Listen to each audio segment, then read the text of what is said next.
Alrighty, here's what's new, y'all. I don't know how many of you actually watch my videos or how many of you watch Dan's Fish, but I bought his last two platinum half beaks and they will be arriving tomorrow. I got my email and so I had to make a couple of changes. I added these boxes in here because the half beaks need floating plants and I didn't want the floating plants to clog up my pumps. So I added one of those in each aquarium, and I think I have a new addition since my last video, and that would be these cute little guys. Aren't they gorgeous? Yeah, away, guppy. Got 6 of those in there. This is a sand substrate. Of course you can tell that. He must have figured out he was on camera and got a little shy. I originally put 3 in this tank and 3 in this tank. And the 3 that were in this tank were constantly running the sides in the glass. So I figured they probably didn't like that gravel, that pea gravel that's in there. Look, I'm getting algae on my stuff. That means it's time to start cutting back the light, cutting back the food a little bit. Another thing I did because of the half beaks coming in is I made a lid for my aquarium out of EVA foam. And see, I didn't have anything that would mark it for me, so I used a paint pen. This stuff paints really well, so I may end up painting this, make it look a little better, but I was in a hurry. So this is what we ended up with. I did get some of my mess covered up. Yee-hee! And alright, y'all, let me show you. I finally finished lights, lid, whole 9 yards for Brutus. His tank needs a good cleaning, but here we are. Got the lid. Look, he thinks I ought to be feeding him. He's already eat this morning.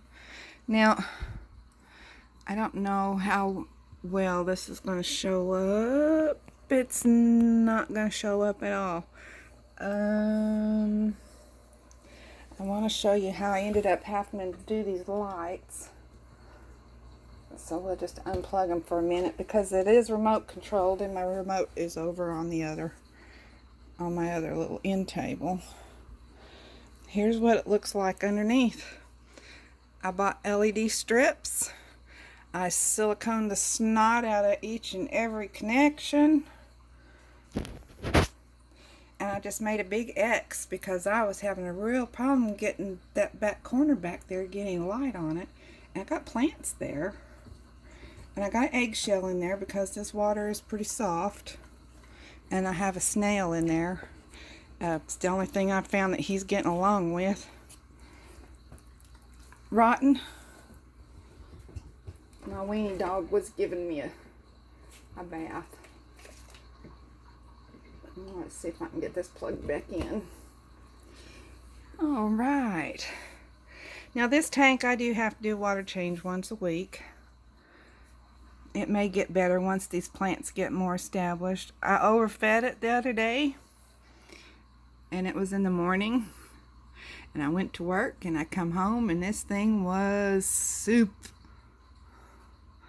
It didn't take long for it to get yucky. So, yeah, let's see.